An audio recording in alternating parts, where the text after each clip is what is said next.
Molt bon dia a tothom. Comencem aquesta roda de premsa del grup parlamentari Comencem aquesta roda de premsa després de fer la primera reunió de la interparlamentària dels diputats del Partit Demòcrata, del Parlament i del Congrés, avui aquí al Parlament de Catalunya, acompanyats per la nostra candidata a la Generalitat, l'Àngels Chacón.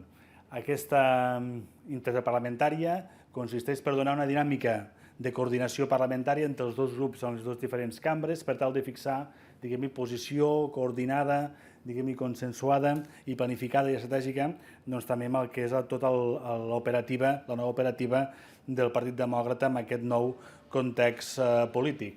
Lògicament s'han tractat temes com poden ser estrictament de cambra parlamentària, com podria ser també el tema de la llei de cambres al Parlament de Catalunya, o també, per això m'acompanya també el diputat Ferran Bel, el portaveu del Partit Demòcrata de Madrid, temes de posicionament sobre els pressupostos generals de l'Estat i també temes més concrets, com pot ser el tema de la llei CELA, a nivell de blindar la protecció, la immersió lingüística, i dic que amb aquest tema ja us anunciem que demà a les 11 del matí hi haurà compareixença de premsa del diputat Lluís Font del Parlament i del diputat Sergi Miquel al Congrés per parlar estrictament sobre el posicionament del Partit Demòcrata sobre aquesta llei, de la llei CELA.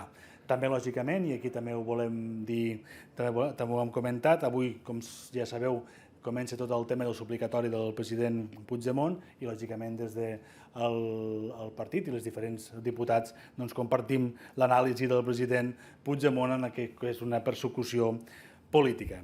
També, lògicament, hem parlat a nivell de com ens organitzem i com comuniquem tot el tema del posicionament davant de la crisi del Covid. Ara comencem una setmana en la qual aquestes mesures d'aquests 10 dies de prolongació que han d'acabar en principi la segona etapa seria el dilluns vinent, provocarà una setmana en la qual hi haurà diferents tensions i diferents posicionaments en diferents sectors que porten molt temps que estan tancats per les mesures i que des del Partit Demòcrata també han manifestat aquesta voluntat de compaginar economia i salut i economia i intentar d'una manera ordenada, sensible, responsable aquest període de desescalada que ha de funcionar perquè el país es pugui també, lògicament, reactivar. També hem comentat que el proper dissabte, dia 21 de desembre, hi ha una jornada municipalista del Partit Demòcrata amb centenars de càrrecs electes del país que també, al voltant de la nostra candidata, també debatran aquests temes de gestió diària a nivell municipal en clau local de la gestió del Covid, que pensem que és important també posar-ho en comú i també fixar aquesta posició del Partit Demòcrata a nivell local en aquests temes i molts d'altres. I també, com no, esperar i desitjar que en aquest ple d'aquesta setmana també ja pugui prendre posició la nova diputada al Parlament, la Maria Senserrich, en aquesta sessió ja d'aquesta setmana. A grans trets, la posició d'aquesta interparlamentària que hem fet avui al Parlament de Catalunya pivotava amb aquestes diferents temàtiques i, com he dit, m'acompanya l'Àngels Chacón, que és la nostra candidata a la presidència de la Generalitat, i també el Ferran Bel, que és el nostre portaveu al Congrés de Diputats, i el que faríem, si us sembla bé, passaria primer la paraula al Ferran Bel perquè pogués fer un apunt sobre el tema de pressupostos generals de l'Estat. Quan acabaria el Ferran Bel li passaríem la paraula, l'agafaria l'Àngels Chacón, perquè també pogués fer una mica de comentari sobre la situació política actual i a partir d'aquí restem a disposició dels mitjans perquè pugueu fer les preguntes que creieu lògicament adients i convenients amb aquesta roda de premsa en qualsevol dels tres compareixents que estem avui aquí, però sentant-ho també molt en la figura de la nostra candidata que també ens podrà atendre les vostres consideracions. Per tant, sense cap més tema concret per poder explicar, li passaria la paraula al diputat, al Ferran Bel. Endavant, Ferran.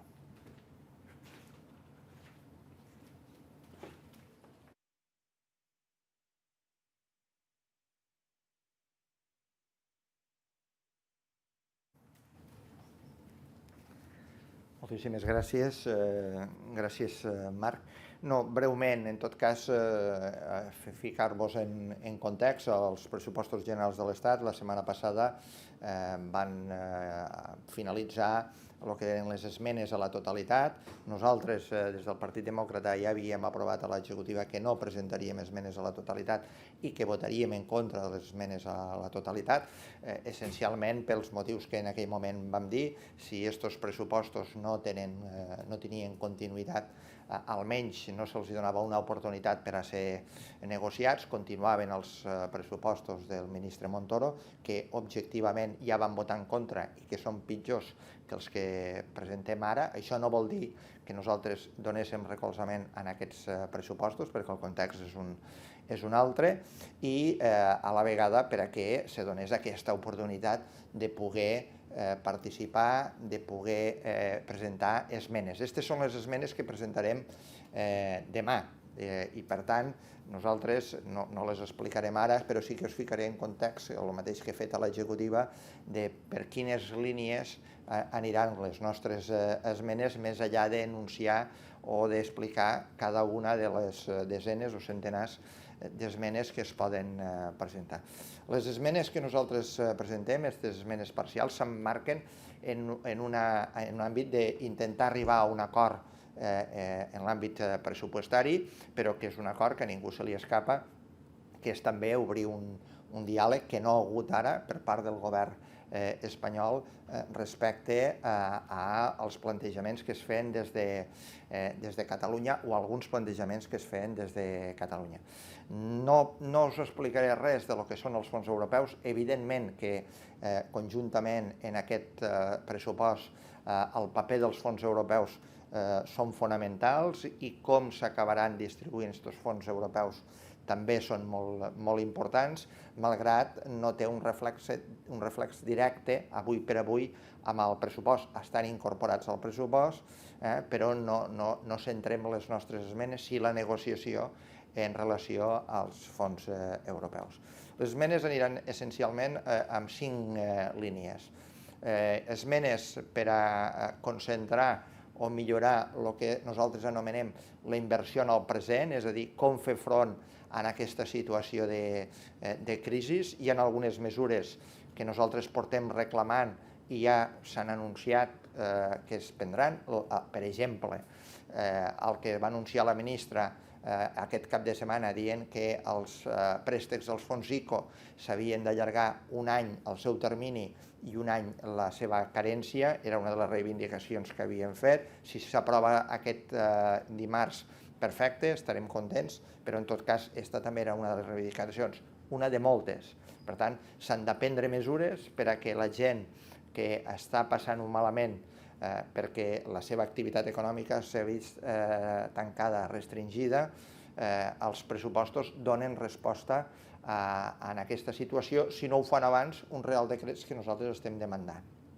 Segon grup d'esmenes, la inversió en el que nosaltres diem en futur, en mesures que consoliden i milloren la competitivitat del nostre sector productiu a Catalunya. I aquí també tenim un conjunt d'esmenes força importants i que són rellevants. Una tercera línia de presentar d'esmenes que aniran envoltant el que anomenem la inversió en polítiques socials. En polítiques socials hi ha un avanç en aquest pressupost, però pensem que ha d'haver una major concreció i en alguns sectors específics un major compromís i especialment també en com se concreten aquestes polítiques socials a Catalunya. Per tant, hi haurà un tercer grup d'esmenes en aquest sentit. Un quart grup d'esmenes són esmenes envers al món de la cultura.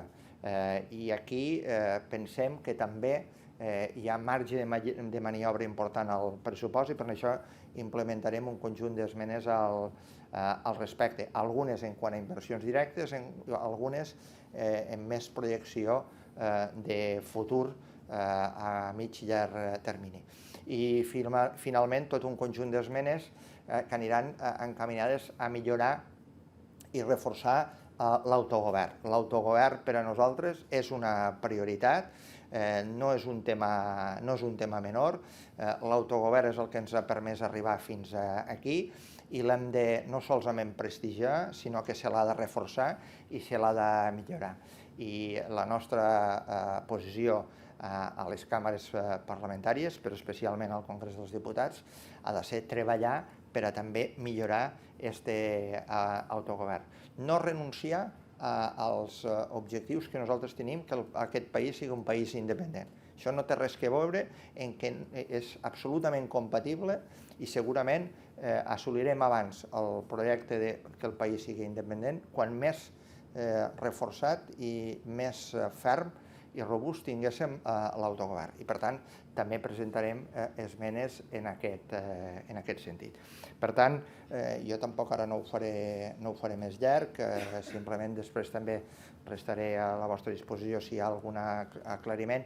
Les esmenes no les acabarem presentant fins demà de matí i, per tant, també algunes encara les estem tancant ara i, per tant, me permetreu que no donéssim més detalls, excepte si me pregunteu per alguna cosa concret que si puc us l'acabaria explicant. Moltíssimes gràcies. Sí.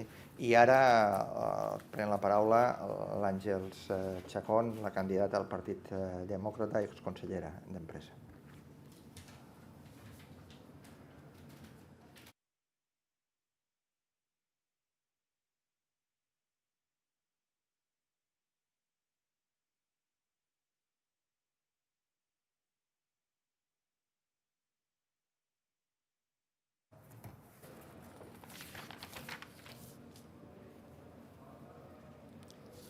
Bé, bon dia, moltes gràcies.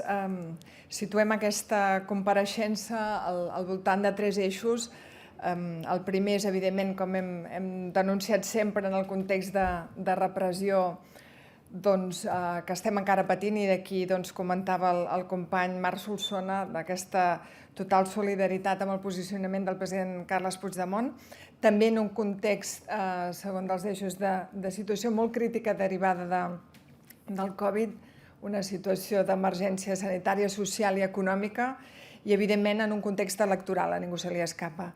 I és per això, precisament, perquè volem tenir veu pròpia, perquè volem aportar i explicar quin és el nostre model de país, quines són les nostres propostes, que hem començat avui una sèrie de reunions. Aquest matí iniciàvem la Direcció Executiva Nacional, seguidament aquesta primera reunió interparlamentària que celebrarem cada 15 dies, on hi ha participat també el president del nostre partit, els diputats al Congrés dels Diputats, al Parlament de Catalunya i jo mateixa, per tal de coordinar el que és l'acció, el posicionament, les opinions, les accions en temes d'actualitat, però també coordinar el que serà la campanya electoral.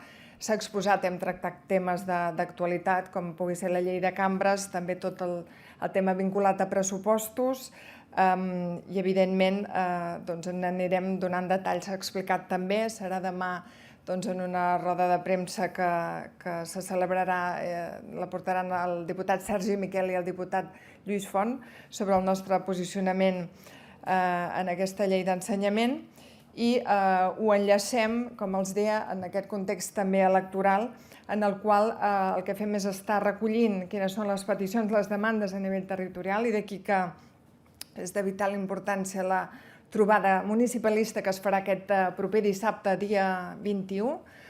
Nosaltres som partidaris d'integrar i escoltar el territori. No acceptem la moltes vegades professada territorialització de la centralitat. Nosaltres entenem que les aportacions i la participació del territori ha de ser realment efectiva i això és el que treballarem en aquesta trobada, com els dic, el proper dissabte, dia 21. Igual que aquest dissabte, dia 14, ens reuníem també als diferents àmbits del partit per tal de començar a recollir, a concretar les peticions en l'àmbit sectorial. En propers dies els exposarem en detall no només les propostes, sinó també quina ha de ser l'estratègia futura, tant, com dic, a nivell territorial com sectorial i que es reflectirà en el programa electoral. A partir d'aquí, com dic, aquestes reunions les anirem celebrant cada 15 dies. Restem a disposició de les preguntes que ens vulguin formular. Gràcies. Sí, bon dia, consellera. Bon dia. Dues preguntes. Per un cantó, aquesta voluntat que ens explicava Marc Solsona de voler compaginar salut i economia amb la vista posada de dilluns que ve, dia 23 de novembre, quan es podrien començar a relaxar les mesures. Quines considera el PDeCAT que es podrien començar a relaxar? Bé, el primer que entenem nosaltres és que, evidentment, no som els experts en salut nosaltres, sinó que hi ha un ens que és el Procicat, a partir del qual es prenen les decisions i hem de respectar evidentment qualsevol decisió que vagi orientada a preservar la salut de les persones. Aquesta és la nostra prioritat. Què és el que nosaltres intentem exposar o a on intentem incidir? Una, explicant la realitat de molts sectors, que no és la mateixa que evidentment hi havia el mes de març. Només per posar un exemple, alguns comerços en aquell moment no tenien ni els gels hidroalcohòlics ni hi havia les mesures de seguretat que hi ha ara. Per tant, que tractem diferents realitats diferents. En segon lloc, interlocutar moltíssim en els sectors, escoltar-los, saber i no ser totalment immunes al que és el seu patiment, el seu dia a dia. Pensem que a Catalunya més del 95% de teixit productiu rau en la petita i mitjana empresa, de menys de 10 treballadors. Aquí hi ha un clam, jo crec, un patiment molt difuminat, però no deixa per això de ser intens. Per tant, preservar la salut sí, escoltant els sectors i en tercer lloc, evidentment, si s'adopten certs tipus de mesures, el que hi ha d'haver són una mitigació en forma de compensacions econòmiques, perquè no podem exigir que persones, negocis, torno a repetir, d'aquí la idiosincràsia del nostre teixit empresarial, petita i mitjana empresa, no poden patir la manca de facturació i alhora haver de seguir fer front als pagaments. Estem parlant no només de la pervivència de les nostres empreses aquests dies, i afegirem més endavant, parlarem de la competitivitat de tot aquest teixit empresarial. Per tant, escoltar, informar i realment a l'hora de prendre les decisions tenir en compte quines són les peticions de cadascun dels sectors. I després una altra, sí que han apuntat la seva posició una mica sobre el suplicatori al president Puigdemont, sobre la persecució política que també al·lega la seva defensa. No sé si podien extendre's una mica més en aquesta valoració, el que pot acabar passant al Parlament Europeu, si pot ser una decisió tècnica o política, o també, per exemple, el que esgrimeix la defensa, que és que el Tribunal Suprem no és competent. Correcte. Aquí, com dic, fem nostres el posicionament del president Puigdemont. Sabem que l'eliminació de la immunitat per part dels 3 parlamentaris, el senyor Ponsatí, la senyora Ponsatí, el president Puigdemont i, evidentment, el senyor Comín, en aquest moment passarien a ser jutjats pels tribunals belgues. Per tant, és evident, hi ha aquest risc. Sabem també qui és el president d'aquesta Comissió d'Afers Legals i sabem els riscos que hi ha que aquesta repressió que va iniciar l'estat espanyol es traslladi en seu de Parlament Europeu. Per tant, totalment al costat del nostre president Puigdemont. Sí, hola, bon dia. A mi m'agradaria fer un parell de preguntes més en l'àmbit del Congrés dels Diputats. Encara que no pugueu explicar encara les esmenes concretes, m'agradaria saber quines són com les línies principals per les quals vosaltres exigireu al govern per arribar a donar suport o abstenir-vos en la votació del Congrés dels pressupostos d'aquí un parell de setmanes, si hi ha alguna possibilitat que sigui un sí o només contempleu l'abstenció, i si en aquest sentit també buscareu algun tipus d'acord, d'entesa per fer pressió conjunta en alguna mesura concreta amb l'altre grup independentista que està també com més disposat a negociar, que és Esquerra Republicana, potser en l'àmbit de les inversions o en alguna cosa que pugueu estar més d'acord. I d'altra banda, crec que aquest dijous, si no m'equivoco, hi ha una votació de la llei d'educació. Quin és el vostre posicionament de partida en aquesta votació? Gràcies. Nosaltres, i crec que en això hem estat molt clars, i vaig amb el tema pressupostos, el que farem, evidentment, és defensar qualsevol tipus de mesura que sigui en favor de millorar la qualitat de vida de les empreses també del nostre territori. D'entrada, què és el que fem? Un sí a que aquests pressupostos es gestionen. Ho explicava també en Ferran Bel, no podem seguir endavant amb uns pressupostos aprovats fa més de 3 anys, que evidentment ni contemplen el que és l'actualitat en tema de crisi, ni contemplen també les dotacions pressupostàries que ens cal ara per fer front al Covid. Però evidentment no a qualsevol preu. Per tant, accedim a la tramitació de pressupostos i amb una llista de peticions que són les que ara comencem a negociar amb el govern espanyol. Per tant, sí a tramitar, l'aprovació dependrà del fet, o sigui, aquest sí dependrà de com acabin aquestes negociacions. Fins aquí és on ho hem treballat. Respecte a la possibilitat de celebrar acords amb altres forces polítiques, nosaltres, evidentment, quan dic que treballarem per assolir el màxim de recursos i les millors condicions pels ciutadans i ciutadanes de Catalunya, vol dir que ho treballarem amb qui correspongui. Aquesta és la nostra prioritat, afavorir les condicions en què viuen, treballen i han de desenvolupar-se els ciutadans i ciutadanes de Catalunya. Aquesta és la nostra prioritat. I pel que fa a la segona pregunta, em preguntava concret. El posicionament en la votació aquest dijous, si no m'equivoco, sobre el dictamen de la llei d'educació. Doncs demà a les 11, com els hem comunicat, el diputat Lluís Font i també el diputat Sergi Miquel els explicaran quin és el posicionament de partit.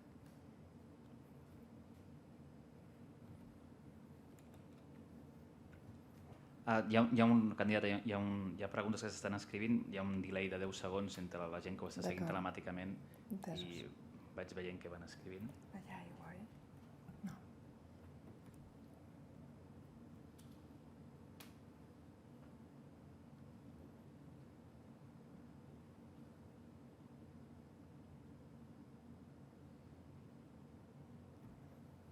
Són llargues, pel que veig.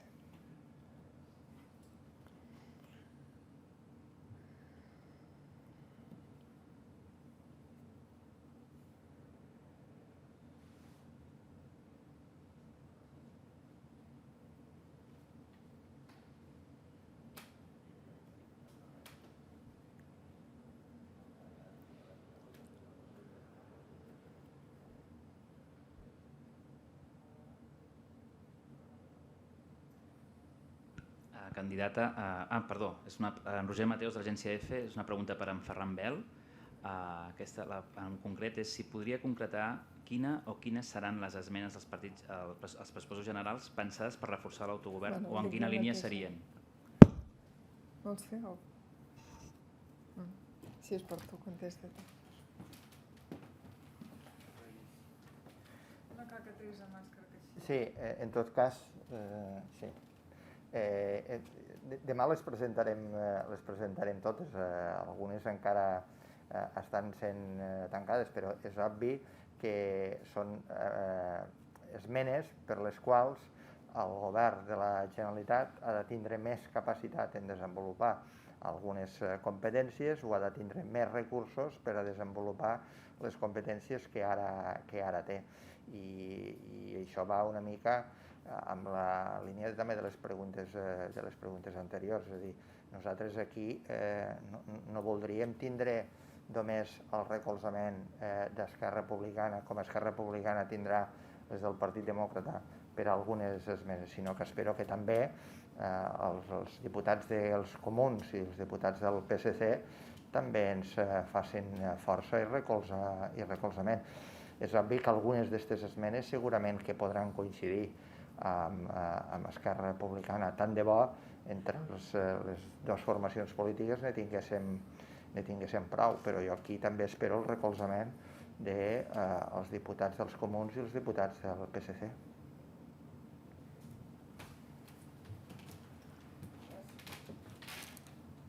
I voldria afegir una pregunta que hem de saber que...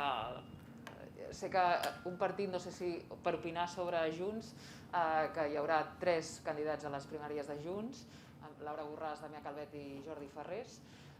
També la setmana passada transcendia que el president Puigdemont no serà el candidat efectiu, sinó que pot formar part de la candidatura sense presentar-se. Aquesta idea del president Puigdemont de ser a la llista però no ser el candidat efectiu?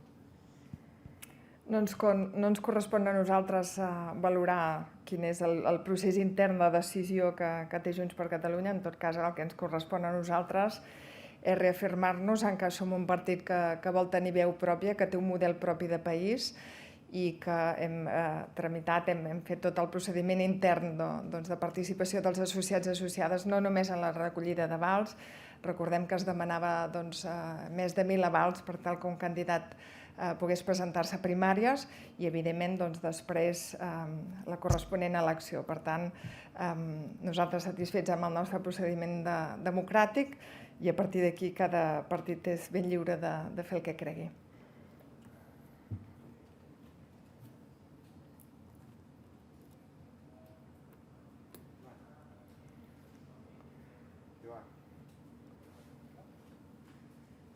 Sembla que no tenim més preguntes. Si hi ha alguna pregunta més a la sala... D'acord. Molt bé. Gràcies. Moltes gràcies.